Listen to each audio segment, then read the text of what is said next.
भागवत कथा अध्याय 10 में श्लोक 4 और 5 में जो भगवान कहते हैं, ये श्रवण करने से समस्त पापों से मुक्ति और समस्त ज्ञान का भंडार क्षण भर में आपको प्राप्त हो सकता है। भगवान ज्ञान दीपक चैनल में आपका बहुत बहुत स्वागत। आपका प्यार हमेशा हमारे साथ है। स्किप न करें। अगर आपको भागवत कथा से कुछ भी ज्ञान लेना है, बहुत ही कम संक्षेप में, कम समय में संक्षेप में मैं बताने जा रहा हूँ, जिससे आपका माइंड, ये क्वेश्चन, ये प्रश्न बार बार लोग करते हैं मेरे पास कि how to control your mind. आज की जो समस्या है, सो स्टूडेंट हो, व्यापारी हो, वैज्ञानिक हो, शिक्षित हो, अशिक्षित हो, जो भी व्यक्ति हैं, उनका मन उनका नियंत्रण में नहीं रहता है। और मन को एकाग्र करने के लिए, मन को शांत करने के लिए, इसके लिए डिटॉक्स माइंड, डिटॉक्स बॉडी को करने के लिए भागवत गीता का अमृत वाणी या भगवान श्री कृष्ण के द्वारा जो वाणियां कहा गया है, इसको श्रवण करते ही सारा डिटॉक्स हो जाता है और हम प्रसन्न चित्त मुद्रा में आते हैं और सक्सेस हम कर जाते हैं। आइए इसका सादर पूर्वक कथा श्रवण करें, बहुत ही संक्षेप में, सरल भाषा में। बुद्धि ज्ञानं नमः सम्मोहम क्षमा सत्यं दमः शमः सुखं दुखं भवो अभावो भयं चाभयमेव च अहिंसा समता तुष्टि स्पो दानम यशो यशः भवन्ति भावा भूतानां मतः एवं पृथग्वधा। अर्थात बुद्धि, ज्ञान, संशय तथा मोह से मुक्ति, क्षमा भाव, सत्यता, इंद्रिय निग्रह, मन निग्रह, सुख तथा दुख, जन्म मृत्यु, भय अभय, अहिंसा, समता, तुष्टि, तप, ध्यान, दान, यश तथा अपयश, जीवों के विभिन्न गुणों मेरे ही द्वारा उत्पन्न है। ये कौन बोलते हैं? श्री कृष्ण बोलते हैं। किससे? अर्जुन से बोलते हैं कि ये सब कुछ मेरे ही द्वारा उत्पन्न हुआ है और मैं ही इसको सबको देता हूँ, और जो भक्त को इससे ये होता। अर्थात तात्पर्य ये है कि जीवों के अच्छे बुरे गुण कृष्ण द्वारा उत्पन्न है। यहाँ पर उनका वर्णन किया गया है। कैसे? बुद्धि का अर्थ है निर्क्षीर विवेक करने वाली शक्ति, और ज्ञान का अर्थ है आत्मा तथा पदार्थ को जान लेना। भौतिकवादी दुनिया और श्री कृष्ण भावनामृत को जानना ही परम ज्ञान कहलाता है। विश्वविद्यालय की शिक्षा से प्राप्त सामान्य ज्ञान मात्र पदार्थ से संबंधित होता है, इसे ज्ञान नहीं स्वीकार किया गया है। ज्ञान का अर्थ है कि आत्मा तथा भौतिक पदार्थ के अंतर को जानना। आधुनिक शिक्षा में आत्मा के विषय में कोई ज्ञान नहीं दिया जाता, क्योंकि भौतिक तत्वों तथा शारीरिक आवश्यकताओं पर ध्यान दिया जाता है। फलस्वरूप शैक्षिक ज्ञान पूर्ण ज्ञान नहीं है। इसीलिए मैंने कई बार अपने वीडियो कंटेंट में बताया हूँ कि ज्ञानी होना और शिक्षित होना, ये दोनों में बहुत फर्क होता है। शिक्षित तो सब लोग हो जाते हैं प्रायः, मगर ज्ञानी नहीं होते हैं। ज्ञान का अर्थ है कि भौतिकवादी और आध्यात्मवादी में जो पार्थक्यता है, इसको इस भेद को जो जान लिया, वही परम ज्ञानी है, अकॉर्डिंग टू श्री कृष्णा। अर्थात असम्मोह अर्थात संशय तथा मोह से मुक्ति तभी प्राप्त हो सकती है जब मनुष्य झिझकता नहीं है और दिव्य दर्शन को समझता है। वह धीरे धीरे निश्चित रूप में मोह से मुक्त हो जाता है। मोह समस्त पापों का मूल जड़ है। जब तक मोह में रहोगे, तब तक तुम्हारे अंदर भ्रम पड़े हुए हैं, और जब तक भ्रम किसको कहते हैं, अब इस बारे में थोड़ा सा वर्णन करूंगा। भ्रम का मतलब जो सुंदर रूप है किसी स्त्री या पुरुष के पास, कुछ धन दौलत है जो स्त्री और पुरुष के पास, जो रूप, जवानी, पैसा, धन दौलत, ये सब भ्रम है। ये रूप सुंदर आज है, 18 वर्ष की उम्र में जो रूप होते हैं वो 50 के बाद वो रूप नहीं रह सकते। चाहे इसके लिए कितनों भी खर्च किया जाए, कितनों भी योगा किया जाए, कितनों भी मेडिकल ट्रीटमेंट लिया जाए, इसको कोई रोक नहीं सकता। इसलिए ये भ्रम में मत रहो। जो परम ज्ञान है वो है अध्यात्म ज्ञान, श्री कृष्णा कॉन्शसनेस। ये माया मोह ही भ्रम का मूल कारण है। इस माया में मत पड़ो, माया को ना कहो और श्री कृष्णा को हाँ करो। श्री कृष्णा कॉन्शसनेस, कृष्ण की वाणियों को अपनाओ, अपने हृदय में इसको लो और इसको पूरा पूरा विश्वास के साथ फॉलो करो। इन बातों को पालन करो। सुंदरता देखकर मोहित मत हो जाओ, धन देख कर के प्रसन्न मत हो जाओ और किसी की जवानी देखकर आनंदित मत हो जाओ, क्योंकि ये सब कुछ ही दिन का साथी हैं। कुछ दिन बाद ये धीरे धीरे नष्ट हो जाते हैं, ये नाशवान है। इसीलिए कहता है कि भौतिकवादी नाशवान है। इसीलिए कहा गया है कि संसारम मिथ्यानाम, श्री कृष्ण परम ब्रह्म परमेश्वर सत्यानाम, कृष्ण ही सत्य है। तो अब आता है कि सत्यम का अर्थ तथा तथ्यों को सही रूप से अन्यों के लाभ के लिए प्रस्तुत किया जाए। तथ्यों को तोड़ना मरोड़ना नहीं। सामाजिक प्रथा के अनुसार कहा जाता है कि वही सत्य बोलना चाहिए जो अन्य को प्रिय लगे, किंतु यह सत्य नहीं है। किसी को प्रिय लगे या किसी को अप्रिय लगे, सत्य तो सत्य ही होता है। सत्य को सही सही रूप में बोलना चाहिए, जिससे दूसरे लोग समझ सकें कि सच्चाई क्या है। यदि कोई मनुष्य चोर है और यदि लोगों को सावधान कर दिया जाए कि अमुक व्यक्ति चोर है, तो यह सत्य है। यद्यपि सत्य कभी कभी अप्रिय लगती है, इसमें कोई शक नहीं है, लेकिन सच तो सच ही है। किंतु सच कहने में संकोच नहीं करना चाहिए। सत्य की मांग है कि तथ्यों को यथारूप लोकहित के लिए प्रस्तुत किया जाए। यही सत्य की परिभाषा है। दम का अर्थ क्या होता है? दम का अर्थ इंद्रियों को व्यर्थ विषय भोग में न लगाए। इंद्रियों की समुचित आवश्यकताओं की पूर्ति निषेध नहीं है, किंतु अनावश्यक इंद्रिय भोग आध्यात्मिक उन्नति में बाधक है। फलतः इंद्रियों के अनावश्यक उपयोग पर नियंत्रण रखना चाहिए। इसी प्रकार मन पर भी अनावश्यक विचारों के विरुद्ध संयम रखना चाहिए। इसे समभाव कहते हैं।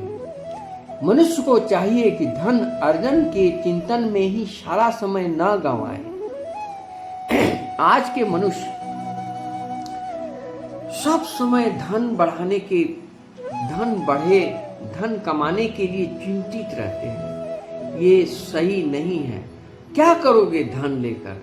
सब नाशवान है। व्यर्थ के मोह माया है, व्यर्थ का एक चिंतन है। इसलिए इसमें समय को बर्बाद नहीं करना चाहिए और इस चिंतन शक्ति का दुरुपयोग है। मन का उपयोग मनुष्य की मूल आवश्यकताओं को समझने के लिए किया जाना चाहिए। उसे ही प्रमाण पूर्वक प्रस्तुत करना चाहिए। शास्त्र, साधु, संत, गुरु, महान विचारक की संगति में रहकर विचार शक्ति का विकास करना चाहिए।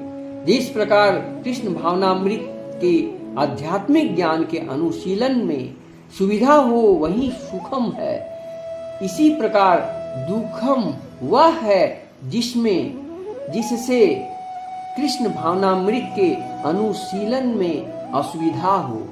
जो कुछ कृष्ण भावनामृत के विकास के अनुकूल हो उसे स्वीकार करें और जो प्रतिकूल हो उसका परित्याग कर दें। ये बहुत इंपॉर्टेंट बात है।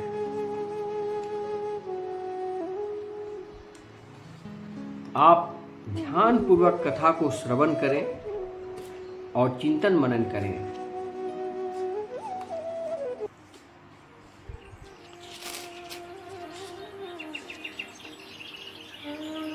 चैतन्य के यत्सम भगवान चैतन्य के अनुसार होना चाहिए। उनका कथन है कि मनुष्य तभी प्रसिद्धि प्राप्त कर सकता है जब वह महान भक्त के रूप में जाना जाता हो। यह वास्तविक यश है। यदि कोई कृष्ण भावनामृत में महान बनता है और विख्यात होता है तो वही वास्तव में प्रसिद्ध है। जिसे यश प्राप्त न हो वह अप्रसिद्ध है। ये सारे गुण संसार में, मानव समाज में तथा देव समाज में प्रकट होते हैं। अतः लोगों में भी विभिन्न तरह के मानव गुण में उनमें ही होते हैं। तो जो व्यक्ति कृष्ण भावनामृत में प्रगति करना चाहता है उसे कृष्ण के ये सारे गुण उत्पन्न कर देते हैं, किंतु मनुष्य को तो इन्हें अपने अंतर में विकसित करना होता है। जो व्यक्ति भगवान की सेवा में लग जाता है वह भगवान की योजनाओं के अनुसार इन सारे गुणों को विकसित कर लेता है। हम जो कुछ भी अच्छा या बुरा देखते हैं उसमें मूल श्री कृष्ण है। इस संसार में कोई भी ऐसी वस्तु नहीं जो कृष्ण में स्थित न हो। यही ज्ञान है। यद्यपि हम जानते हैं कि वस्तुएं भिन्न रूप से स्थित हैं, किंतु हमें यह अनुभव करना चाहिए कि सारी वस्तुएं, सारा ब्रह्मांड, सारा यूनिवर्स कृष्ण ही है। कृष्ण के अलावा कोई नहीं है। अध्याय 10वां का ये 6 नंबर श्लोक में जो भगवान क्या कहते हैं परम अमृतवाणी है। इसको श्रवण करें, स्किप करके भागे मत। आपने मोबाइल में रील देख करके, इंटरटेनमेंट करके समय को बर्बाद कर रहे हैं। आइए इस समय का सदुपयोग करें और इस कथा का हृदय से श्रवण करें। आप देखेंगे कि आप में एक भयानक परिवर्तन आ जाएगा और आप भ्रम से, माया से मुक्त होकर भक्ति मार्ग में प्रवेश कर पाएंगे जो रियल है। ये भक्ति मार्ग में आने से क्या मिलेगा आपको? बहुत सारी बाधाएं हैं। लोभ, क्रोध, मोह, माया, अहंकार सब नष्ट हो जाते हैं भक्ति मार्ग में आने से। लेकिन मानव जीवन में इन अहंकार को इतनी आसानी से लोग त्याग नहीं सकते। इस माया को अपने हृदय से निकाल नहीं सकते। भ्रम में, रूप, जवानी, पैसा, धन, दौलत के भ्रम में लोग समय को बर्बाद करते जा रहे हैं। वो वापस नहीं आ सकते। इस तरह जिस दिन रूप चली गई, जवानी चली गई, पैसा, धन चले गए, सब कुछ चले गए और वृद्धावस्था में आए, उस समय सांस लेने की शक्ति नहीं है, कोई प्रार्थना करने की शक्ति नहीं है, ना ही तीर्थ आश्रम करने की शक्ति है, न भक्ति योग में जाने की शक्ति है। सारा समय खो चुके होते हो। उस समय कई बीमारियों ने शरीर को जकड़ लेता है। ऐसी परिस्थिति में हरिनाम संकीर्तन के द्वारा ही मुक्ति पाया जा सकता है। कलियुग में कहा गया है कि हरिनाम संकीर्तन से बढ़कर कोई यज्ञ, पूजन, ध्यान, योग करने की कोई आवश्यकता नहीं है। सिर्फ हरिनाम संकीर्तन करो और मन को पवित्र करो। आइए 10वां अध्याय का 6 नंबर श्लोक में भगवान क्या कहते हैं, इसको अवश्य सुने। एक श्लोक से आपकी जिंदगी बदल सकती है। How to control your mind, how to detox your body. ये श्लोक अमृतवाणी है। महर्षय सप्त पूर्वे सत्वारो मानवस्तस्था मद्भावात् मानस जाता येषं लोक इमा प्रजा। अर्थात सप्त विसर्गन तथा उनमें भी पूर्व 4 अन्य महर्षि एवं सारे मनुष्य मानव जाति के पूर्वज सब मेरे मन से उत्पन्न हैं और विभिन्न लोकों में निवास करने वाले सारे जीव उनमें अवतरित होते हैं। ये कौन बोलते हैं? श्री कृष्ण बोलते हैं कि ब्रह्मांड में जितने भी जीव उत्पन्न हुए हैं वो मेरे ही द्वारा उत्पन्न हुए हैं। सतोगुण, रजोगुण, तमोगुण में मैं ही हूँ और मैं चुनाव करता हूँ कि मैं किसको सतोगुण में ले जाऊँ, किसको रजोगुण में ले जाऊँ, किसको तमोगुण में ले जाऊँ। जो तामसिक विचारधारा वाले होते हैं वो तमोगुण में चले जाते हैं, जो रजोगुण वाले हैं वो राजसी राजा जो अपने आप के लिए सारा कार्य करते हैं, औरों के लिए कुछ नहीं करते हैं, वो रजोगुणी होते हैं। जो सतोगुणी होते हैं वो सात्विक कार्य करते हैं, सार्वजनिक कार्य करते हैं और सबकी हित की बात करते हैं, वो सतोगुणी होते हैं। अर्थात भगवान यहाँ पर ब्रह्मांड की प्रजा अनुवांशिक वर्णन कर रहे हैं। ब्रह्मा परमेश्वर की शक्ति से उत्पन्न आदि जीव हैं जिन्हें हिरण्यगर्भ कहा जाता है। ब्रह्मा से 7 महर्षि तथा इनमें से पूर्व 4 महर्षि कौन कौन? शनक, सनंदन, सनातन तथा सनत कुमार। यही हमारे 4 महर्षि जो हमारे ब्रह्मांड के निर्माता हैं और इन्हीं से हम लोग सनातन के संतान हैं। हम लोग सनातन धर्म, यही सनातन ऋषि से उत्पन्न हमारा संसार है जो मानव जीवन में सनातन धर्म के नाम से जाने जाते हैं। सारे मनु प्रकट हुए यही 4 संत कुमार से। ये 25 महान ऋषि ब्रह्मांड के समस्त जीवों के धर्म पथ प्रदर्शक कहलाते हैं। असंख्य ब्रह्मांड है और प्रत्येक ब्रह्मांड में असंख्य लोक हैं। प्रत्येक लोक में नाना योनियां निवास करती है। ये सब इन्हीं 25 प्रजापतियों से उत्पन्न हैं। कृष्ण की कृपा से 1000 दिव्य वर्षों तक तपस्या करने के बाद ब्रह्मा को सृष्टि करने का ज्ञान प्राप्त हुआ। भगवान ब्रह्मा जी को ये ज्ञान प्राप्त हुआ। उनके बाद रुद्र तथा सप्त ऋषि और इस प्रकार फिर भगवान की शक्ति से सभी ब्राह्मणों तथा क्षत्रियों का जन्म हुआ। ब्रह्मा को पितामह कहा जाता है और कृष्ण को प्रपितामह, पितामह का पिता। इसका उल्लेख भगवत गीता के 11वें अध्याय 11.39 में किया गया है। ये ब्रह्मांड माने एक ब्रह्मांड के अंदर 1,00,000 ब्रह्मांड और 1,00,000 ब्रह्मांड में 1,00,000 लोक हैं जो विश्व है। इसीलिए यूनिवर्स को मैंने बार बार कहा कि सारा जगत का खेल यूनिवर्स को है, जिसने हमारे विकास में, हमारे जीवन में बहुत प्रकार के सब कुछ दे रखा है। शुद्ध हवा, शुद्ध जल, शुद्ध भोजन, शुद्ध निद्राएं, नींद, सुख, चैन, शांति, सफलता, सब में श्री कृष्ण का ही देन है और ये समस्त ब्रह्मांड का ही खेल है। इसलिए मैंने बार बार अपने प्रत्येक वीडियो कंटेंट में कहता हूँ कि धन्यवाद ब्रह्मांड कहो और सॉरी ब्रह्मांड भी कहो। सॉरी इसलिए कि मुझसे जाने में, अनजाने में, प्रत्यक्ष रूप में या अप्रत्यक्ष रूप से कोई भूल हो गई हो, यूनिवर्स के बनाए हुए नियमों को उल्लंघन हो गई हो, किसी जीव जंतु की हत्या हो गई हो, तो मुझे क्षमा करना, क्षमा करना, क्षमा करना, ये कहना अति आवश्यक है। दूसरी, मैं यूनिवर्स से बहुत प्यार करता हूँ। I love you universe. इस बात से भी बहुत बड़ी प्रभाव पड़ता है। और थैंक यू यूनिवर्स, धन्यवाद ब्रह्मांड करो।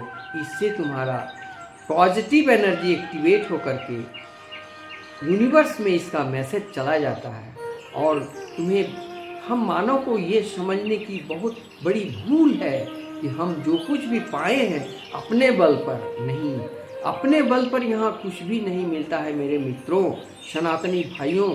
जो कुछ भी मिलता है वो सब कुछ ब्रह्मांड की आज्ञा के अनुसार मिलता है। और अभी अभी मैंने जो बता चुका हूँ कि बहुत सारे ब्रह्मांड हैं। ब्रह्मा को सृष्टि करने का ज्ञान प्राप्त हुआ ब्रह्मा से शनक, सनंदन, सनातन तथा सनत कुमार उत्पन्न हुए। उनके बाद रुद्र तथा सप्तऋषि। इस प्रकार फिर भगवान की शक्ति से सभी ब्राह्मणों तथा क्षत्रियों को जन्म हुआ। ये पूरे ब्रह्मांड का सृष्टि करने वाला यूनिवर्स के मालिक श्री कृष्णा कॉन्शसनेस ही हैं। इस बात को समझो। अगर इस भेद को नहीं जान पाए तो आप जीवन में कुछ भी समझ नहीं पाया। धन्य है यूनिवर्स और धन्य है श्री कृष्ण का कृष्ण भावनामृत और धन्य है भागवत गीता का कथा श्रीमद् भागवतम जो हमें प्राप्त हुआ है। इसको कोटि कोटि नमन, कोटि कोटि प्रणाम करता हूँ। मन में, तन में और वचन में श्री कृष्ण कॉन्शसनेस ही हो। ये 5 इंद्रियां हैं। 5 इंद्रियों में पहला इंद्रिय आंखें हैं। आंखों में श्री कृष्ण का दर्शन हो। कान में हरि नाम संकीर्तन की श्रवण कर पाऊं, इसलिए कान इंद्रियों इस काम के लिए लगे। और ज्ञान इंद्रिया में कृष्ण भावनामृत हो, आत्मा में श्री कृष्ण हो, भक्ति मार्ग हो, भक्ति योग हो, भक्ति ज्ञान हो और मुंह में हर समय कृष्ण का नाम हो और भोजन में श्री कृष्ण के द्वारा बनाए हुए भौतिक युग के प्रसाद जो भोग हम लगाते हैं उस भोग का प्रसाद ग्रहण हो।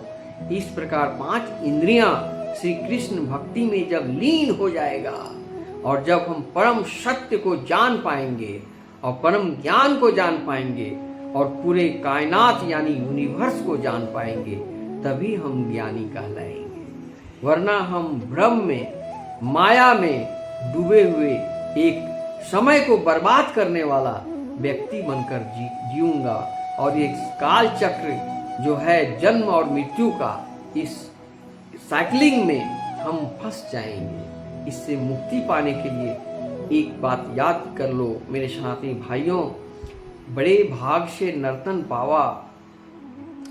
ये जो मानव जन्म है, ये जितने भी 84 लाख योनियों में सबसे श्रेष्ठ योनि में मानव योनि ही आता है।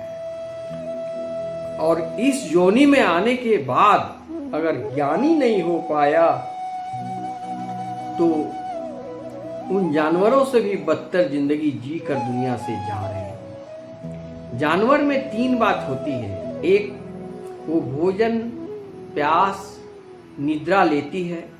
दूसरा, वो पारिवारिक होती है। तीसरा, यूनिवर्स के नियमों के साथ होती है। वो सिर्फ संभोग करते हैं संतान उत्पन्न के लिए, मस्ती के लिए वो संभोग नहीं करते हैं। इतना तो जानकारी जानवर को है और जानवर कभी भी अपने धर्म के खिलाफ काम नहीं करते हैं। जिसका जो धर्म है वो निभाते हैं प्रत्येक जानवर। जिस प्रकार कुत्ते का धर्म अपना वो निभा रहा है, सूअर का धर्म वो अपना निभा रहा है, पक्षियों का धर्म अपना निभा रहे हैं। सभी पशु पक्षी जीव जंतु यूनिवर्स के द्वारा बनाए गए सबने अपना अपना धर्म निभा रहे हैं। लेकिन सबसे श्रेष्ठ जन्म लेने वाले मानव जाति सिर्फ यूनिवर्स के खिलाफ काम कर रहे हैं। आज जो पूरे वर्ल्ड कायनात में, पूरे यूनिवर्स में जो युद्ध का माहौल बना हुआ है, जिस प्रकार यूक्रेन रशिया में युद्ध हुआ, जिस प्रकार ईरान और इजराइल में युद्ध चल रहा है, इस प्रकार के बहुत सारे युद्ध हुए हैं। जापान में भी परमाणु बम गिराया गया था। इस प्रकार के युद्ध बहुत बार हुए और विश्व युद्ध के नाम पर ये दस्तक है। तो इस प्रकार के कार्य जो भी हैं ये मानव द्वारा किए गए, किसी पशु पक्षियों के द्वारा नहीं किए गए। इसलिए घृणा होती है ये मानव जीवन हो करके एक मानव अपने दूसरे मानव को संहार के लिए परमाणु बम बना लिया और यूनिवर्स के खिलाफ काम कर रहे हैं। और यूनिवर्स इस बात का जब वो जवाब देगा तो इस दुनिया को, इस लोगों को, मानव जीवन को बहुत बड़ी कीमत चुकानी पड़ेगी। हमारा कोई हक नहीं है किसी जीव की हत्या करना, क्योंकि मैं जब किसी जीव की जन्म नहीं दे सकता हूँ किसी मरे हुए व्यक्ति को जीवित नहीं कर सकता हूँ, तो मेरा कोई अधिकार नहीं होता कि किसी जीव को हम हत्या कर दें। प्रेग्नेंट पशु पक्षियों को मार देना, प्रेग्नेंट पक्षियों के द्वारा दिए गए अंडों को मार देना, उन अंडों का विकास को रोक देना, ये यूनिवर्स का खिलाफ काम है। यूनिवर्स का खिलाफ तामसिक आहार भी है। जीवों को हत्या करके भक्षण करना यूनिवर्स का खिलाफ है। आइए संकल्प लीजिए, यूनिवर्स को धन्यवाद करें और यूनिवर्स के द्वारा जितने भी जीव जंतु पशु पक्षी कायनात में जितने भी हैं सबका सेवा भावना से देखिए, प्रेम कीजिए। इससे आपका यूनिवर्स बहुत प्रसन्न होकर तुम्हें सभी प्रकार के धन्य धान्य से परिपूर्ण करेगा और सभी प्रकार के सुख शांति प्रदान करेगा। इसके पीछे किसी और का हाथ नहीं है। श्री कृष्ण कथा, भगवद गीता और श्री कृष्णा कॉन्शसनेस का ही, spiritual meditation by Shri Krishna consciousness का ही देन है। और इसको, इस भेद को जो समझ लिया वो ज्ञानी है और जो नहीं समझ पाया वो अज्ञानी है। आइए हरिनाम संकीर्तन में महामंत्र का जाप करते हैं। जाप के साथ साथ कथा को यहीं पर समाप्त करते हैं। हरे कृष्ण कृष्ण कृष्ण हरे हरे, हरे राम राम राम हरे हरे।